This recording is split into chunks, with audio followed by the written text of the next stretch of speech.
Okay, I'm going to discuss about the basic steps and small tricks to maximize outcomes in diabetic vitrectomy.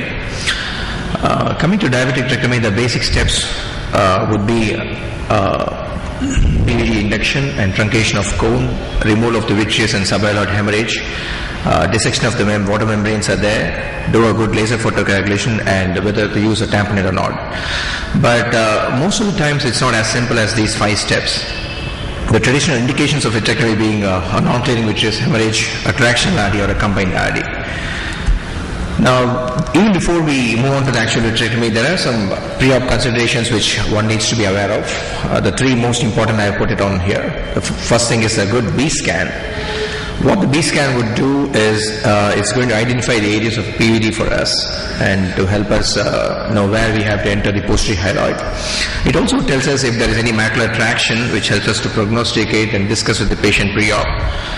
Now, if we do a B scan and we see a picture like this, so this is a very good sign for a surgeon. You can see a lot of subhyaloid hemorrhage here with the PVD there, which means this surgery is going to be pretty easy. Now, if you're going to have this kind of macular traction, now you can see here where the PVD is pulling on the macula there, and the macula is pulled up. Now we know that there is some membrane surgery that needs to be done, and the prognosis is not going to be very great. The second thing is, most of the times the thick posterior hyaloid or vitreomacular traction cannot be picked up very easily on the clinical examination in terms of minimal vitreous hemorrhage or a hazy view. And it's not a bad idea to get an OCT done pre-op when the clinical macular picture is not corresponding to the vision. So it helps us to know that whether we have to peel the ERM or the ILM if it's there. This is just another picture to show the presence. If you see the fundus picture looks very innocuous, but when you do the OCT, you see a large area of attached posterior hyaloid. Now, the other thing which is very important is to do a good pre-op laser photocoagulation, which is very important, especially for the medical retina specialists as well. Now, what this does is it quietens the disease process for us, number 1. It decreases the tendency to have intraoperative bleeding, so surgery becomes more easy. And what the other most important thing the laser does as far as vitreoretinal surgery is concerned is it induces some amount of sterile inflammation inside the eye, and this helps to induce the PVD. What is most important in people who do pre-op laser for diabetic retinopathy is you should never hammer the retina with laser. Most of the medical retina specialists sometimes they keep doing more and more laser. But what this does is instead of inducing sterile inflammation inside the eye, it literally nails the PVD to the retina. And even if the PVD were to happen later, what happens is you tend to have small tiny breaks from the laser scars, or even when we were inducing PVD at the time of surgery, you can have multiple small breaks which we might miss or notice. The other thing is you should always do laser away from the prolapse, stay away from them at least 2 to 3 disc diameters. Now I'm just going to talk about Pvd induction in diabetic now. The first most simplest of scenarios would be when you have done a B scan, you literally can't see any of the retina pre-op. You've done a B scan and there is PVD all around 360 degrees. You go into the eye, and when there's a lot of subhyaloid heme present, it's a very nice thing to have. You might have a little PVD attached to the disc or not. Now what is most important here is once we open the posterior hyaloid, it's a good thing to remove all the subhyaloid heme from the subhyaloid space because there might be some areas where the retina might be attached and the peripheral TRDs might be present. I'm just going to show you a small video wherein you see there's totally no view of the retina to start with. Once you clear the hemorrhage completely, slowly you start getting a good view of the retina. And there is no obvious traction, and this is one of the simplest surgeries that you can do in a diabetic. The next scenario would be a little bit more complicated when I bring in the concept of what is called as membrane surgery, when there is a PVD in a few clock hours, but there is no PVD in the other areas because of tractional retinal attachment. Now, it is this condition where the pre-op B scan is probably very, very crucial. It helps you tell where you have to enter the subhyaloid space.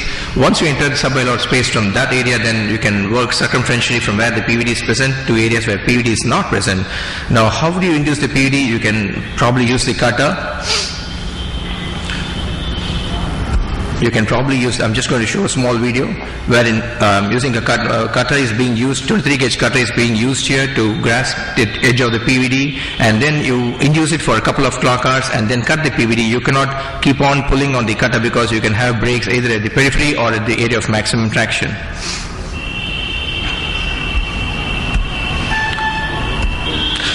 The last scenario would be when you have no PVD at all pre-op. You can see most of the retina. There's a total fat polyp. This is where clinical examination is very important. We need to look for areas where polyp is elevated or can be elevated with a visible cleavage plane.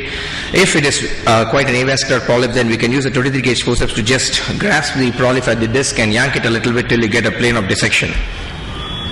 Now, what is most important when you have do membrane surgery is you have to dissect the correct plane, and it's not really mandatory to get rid of all the polyps completely. As long as we remove, as long as we can segment most of the polyps and there's no residual vitreous retinal traction any of the polyps, then that's fine. Now, coming to membrane surgery, the most important steps would be identifying the proper plane, using the right instrument, and stopping at the right time is very important. And if necessary, never hesitate to do a bimanual surgery. Now, what are the problems that one can encounter at the time of membrane dissection? There are only two things one can happen. One, you can have a bleed. The other thing, you can have a break. Now, how to avoid this is the most important thing is to expect the complication all times. Both of these things can happen at any point of time when you're dissecting. How to avoid is if you start dissecting the right plane, usually prevents a bleed, and to especially avoid dissection where the polyp is thick and underlying retina is fragile, it's better to dissect in an area where the polyp is thin and underlying retina is quite strong. And it's always good to start from the center to periphery because we all know the central retina is more thick than the peripheral retina. As I said, one can use either a 23 gauge needle or an MBR blade. You have to identify the correct plane of dissection, and you can look for vascular nails wherein the polyp is more densely adherent, and one can use a scissors or even the cutter. You can also do what is called as a proportional reflex or a visco dissection to identify areas of vascular attachment.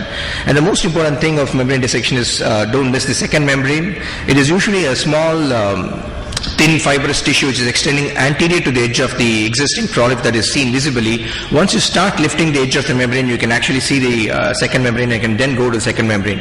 Sometimes if you can't see it clinically, what you can do is you can put in a drop of IVTA or a dye to identify the second membrane, and that will help you to recognize that. Now I'm just showing a small video where little dissection is being done with the scissors. The vascular epicenters are identified, and once the scissors is introduced into the cleavage, you just push the polyp a little bit and then cut underneath.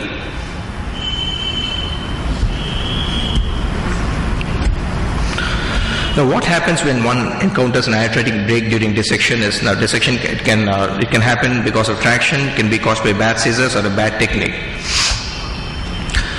Now, once you have a dissection, most important thing I would suggest is one has to cauterize, because it's very easy, because the surgery might be about 2 to 2.5 hours. One can lose a sight, one can forget that you had a small break elsewhere. The first thing is you have a break, it's better to cauterize it. And once you have a break, we are committed to relieve all the traction around the break. Now, coming to the next important thing is probably the most frustrating aspect of diabetic retinectomy is to have a bleed. Now, this usually happens when you start dissecting in the wrong plane, and it can happen because when we cut into the vascular nail, it can happen from cut into the fronds or the edge of the iatrogenic breaks.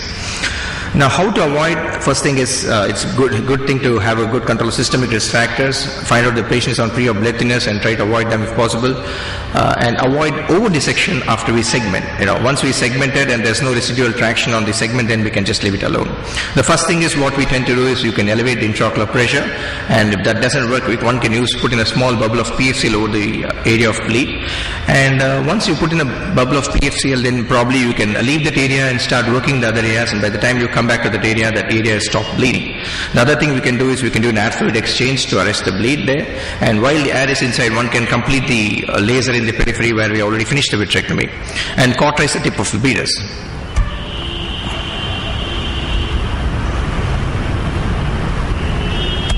It's not moving. Okay, it's not moving.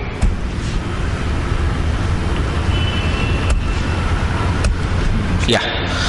Okay, basically when you have a bleed, there can be two types of bleeders. One is you have a small ooze from the surface for which you can use endo laser. Other thing is when you have a bleeder from the cut end of a frond or a polyp, one can use a cautery.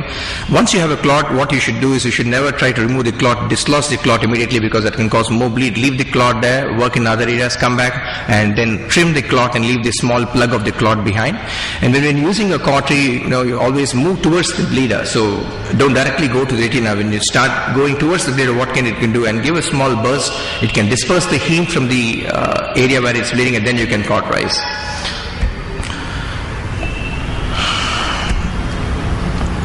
The very important tip is you should always make sure the cautery works before you start surgery, because many times when we ask the sister for a cautery and you find the cautery doesn't work, the sister has to go and get another cautery by the time you have a big clot on the retina. The other thing is avoid cautery too close to the disc or to the major vessels. Now cutter has literally pushed out scissors and forceps out of the diabetic retinopathy surgery. It's a multitasking tool. It can help you work like a flute. It can help you induce circumferential Pvd induction. It helps you segment. Sometimes it acts as vertical scissors when you use a single cut mode. You can very importantly use it what is called as carpet rolling maneuver. It can also be done to use a proportional reflex. Now coming to laser photocoagulation is probably a very important thing. One needs to do quite an aggressive drop laser photocoagulation, even if sometimes the diabetic retinopathy looks quite innocuous, because it helps to decrease have a tendency of post-op wheat bleed, and it takes care of small peripheral NVEs which we can miss clinically. Now, whether we have to use gas or oil, when the surgery is pretty straightforward, simple, you've not had a break, one can leave the eye with air as well. Now, when you have a long-standing tractional RD or a combined attachment, or when one anticipates to have a post-op with hemorrhage, it's better to use silicone oil. And when you have difficult surgery with prolonged breaks or a grossly ischemic retina, or if the patient has to travel early, has to have an air travel, or if you dealing with a patient with a PDR with rubeosis, it's always better to use oil. Now, the combined retinal attachment is a totally different entity. It's a very interesting challenge for an EVR surgeon. The problem here is the underlying retina is mobile, and when you're peeling, there's no counter traction. One can use a small bubble of PFCl to stabilize the posterior pole, and what you can do is you can actually start surgery in areas of attached retina and then come to the areas of detached retina. Complete relief of traction on the break is mandatory, and never hesitate to use bimanual surgery when you're dealing with a combined RD. Most important thing is when you have a combined RD, sometimes the fluid under the SRF in a combined RD is very thick, and once you open up the FG, it doesn't come out of the subretinal space. So what you can do is you can do what is called the fluid exchange before you proceed on to the FG. Just to show a small video of combined retinal attachment here, clearing the vitreous hemorrhage there. You can see the underlying retina is mobile.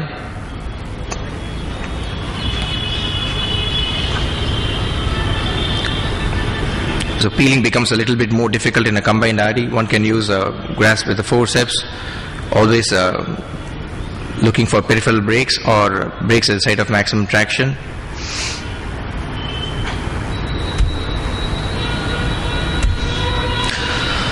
This is probably one of the very important things that I want to discuss is it's never more frustrating than to have an early post-op with bleed.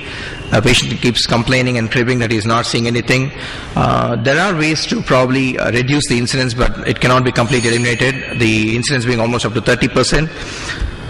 What one should do to avoid post-op with him is to reduce any residual vitreoretinal traction by using IVT at the end of surgery, and most of the time we work in an IOP of 25 to 30. It's always a good thing to come back to 15 to 20 at the end of surgery and see if there are bleeding areas. You take care of them even before you close. Do a good sclera indentation and remove the blood clots in the periphery. An aggressive PRP goes a long way. Even if you have an early post-op with bleed, it clears it faster. If you do an aggressive PRP, one can probably think about doing cryo to sclerotomy sites, especially when you're dealing in a vitreous lavage case, and a tamponade also help.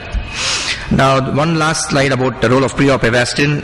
Pre-op Avastin is always advisable when you're dealing with a vascular prolif. Give it within a week. It improves outcomes and it actually facilitates surgery. There is less intra-op bleeding and less incidence of post-op with heme.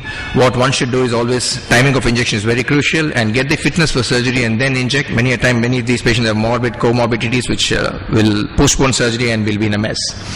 The other thing is, as I said earlier, it's easy to miss diabetic macular tractional diabetic macular edema. So once you've done a good laser, somebody has done a good laser, vision not accounting for that. There's no role for medical management in a tractional diabetic macular edema. One needs to do an OCT and look for there's the possibility of having a vitreomacular traction or a taut posterior hyaloid, and sometimes you can have an epiretinal membrane because of aggressive laser.